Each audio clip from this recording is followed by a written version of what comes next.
Welcome, Dr. James Beckett, Sports Card Insights. 5 listener questions. I know I've been doing 6, but I had 5 and I was ready to go. And they're shorter. One of the reasons I enjoy being on Hobby Hotline and Jeremy Lee's Sports Cards Live, get some live interaction where people are asking things. And so here are 5 more questions. Eclectic, no cohesion there. That's why they're not individual episodes. But thanks sponsors, Topps, Panini, and Upper Deck, Mike's Stadium Sports Card, Burbank Sports Cards, Heritage Auctions, Hugs and Scott Auctions, ComC.com, and Beckett Media, Beckett Grading, Beckett Authentication. Question number 1 was about autographs. I'm not going to say who it was from, but just lamenting the fact that I've heard this before, that the younger athletes don't even have ability to write cursive, and so they're what would either be a primitive or a minimalist autograph.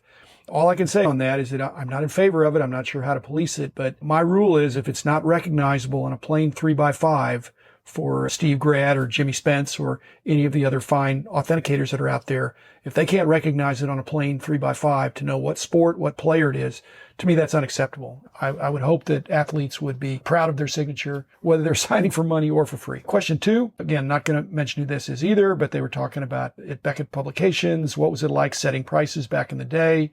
Again, just to set the record straight, we weren't predicting prices. We weren't setting prices. We were trying to reflect prices. So more historical, as has been pointed out, we did make use of ratio, especially for parallels, other things like that. But as much as possible, we were trying to use empirical data to establish what cards we're going for, not what they should be going for or what they will be going for, but what they were going for as best to our ability with the empirical data available at the point of publication, which with print publications, there's a little bit of lag there. But we worked very hard, and it sure would have been a lot easier if all I had to do was just throw a dart at a board or just pick out a price and write it down. Again, we wouldn't have had the following if we weren't accurate. People had to see our prices and say, well, that sounds about right. And if we were a little off 1 month for whatever reason, we were going to try to do better the next time. So we got great feedback from collectors and dealers out there. Question 3 is asking about the long-term health of the fractional industry and whether or not the fractional industry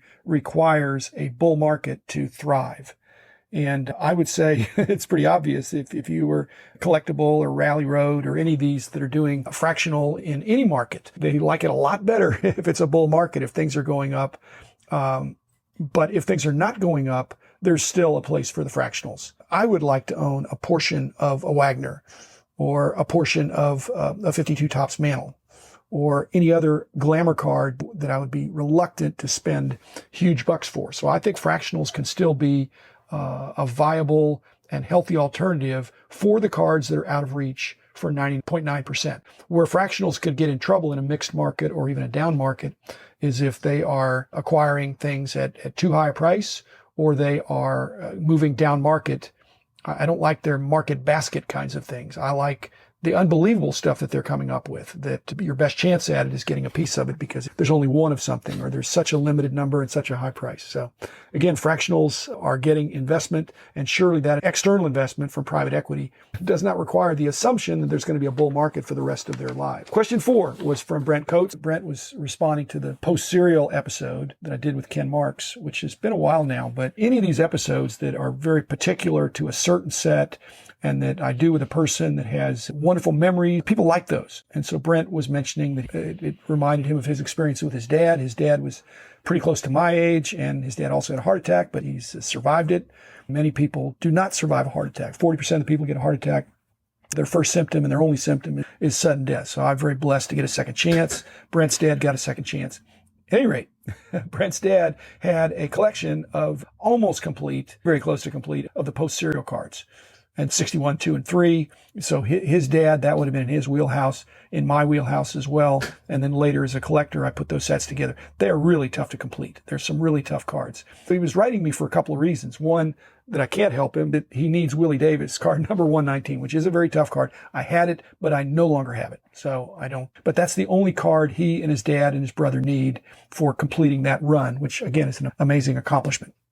So maybe somebody out there has a 63 post, not Jello, but post Willie Davis. And the other is he just was appreciating episodes like that. Any of the Father's Day episode and things that talk about generational transfer, there's a lot of fathers and sons that appreciate that. So my question to you, Brent, is what are you going to do next? If you did get the Willie Davis card, would you stop? Because it sounds like you and your dad and your brother are having a good time in that journey. And I might suggest that you could move to the Canadian version, a Canadian Post for the 62 Post, or you could move to the Jellos it would talk about a really tough set. So 62 and 63 Jellos, or you could switch to football. I'll be doing episodes about all those. And then there's also CFL, Canadian Football League. Not sure you want to go. Canadian baseball would be fun. If you go up to Toronto or contact with somebody from Canada, there's enough of them up there that you can make a good run at that. And then finally, the fifth question, the last question, was a thoughtful response from George Saya, who was talking about his idea that he had for a kid's product.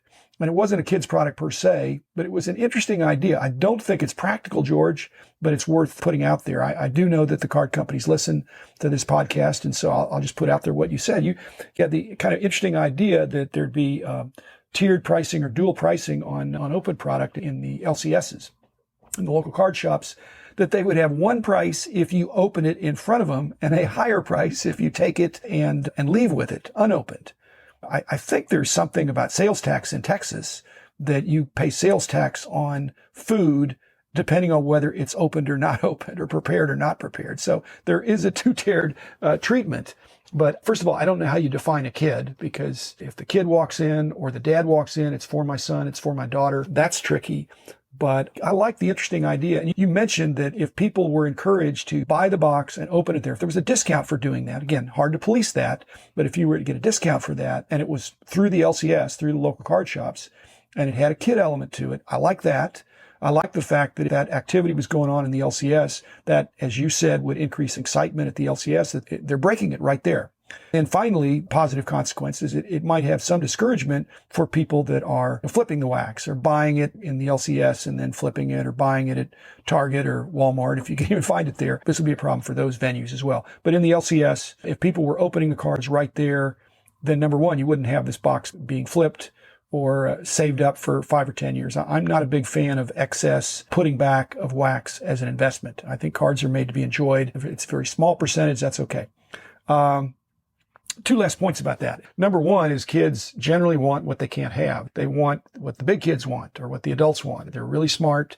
I don't think we need to talk down to kids, but I do agree we need to make it accessible. But if it's free for kids, they won't appreciate it. So give them an opportunity to get something. And then lastly, the idea that George had that I like is similar to the wrapper redemptions that companies have done over the years, and what sometimes they do at the National, where you open up, you buy the box there, you open up, you get the wrappers, you turn in the wrappers. If the wrappers are redeemable for something really outstanding and with its time limited, you'd have to think twice about putting it back if there was some special deal, again, a benefit for opening sooner rather than later. George, thanks for the creativity. Listeners, thanks for all of the questions and your interest in the hobby. I take that seriously, so continue with your questions to doctorjamesbeckett@gmail.com. I'm happy to address them. Have a good weekend, and I'll see you on Monday with another full episode.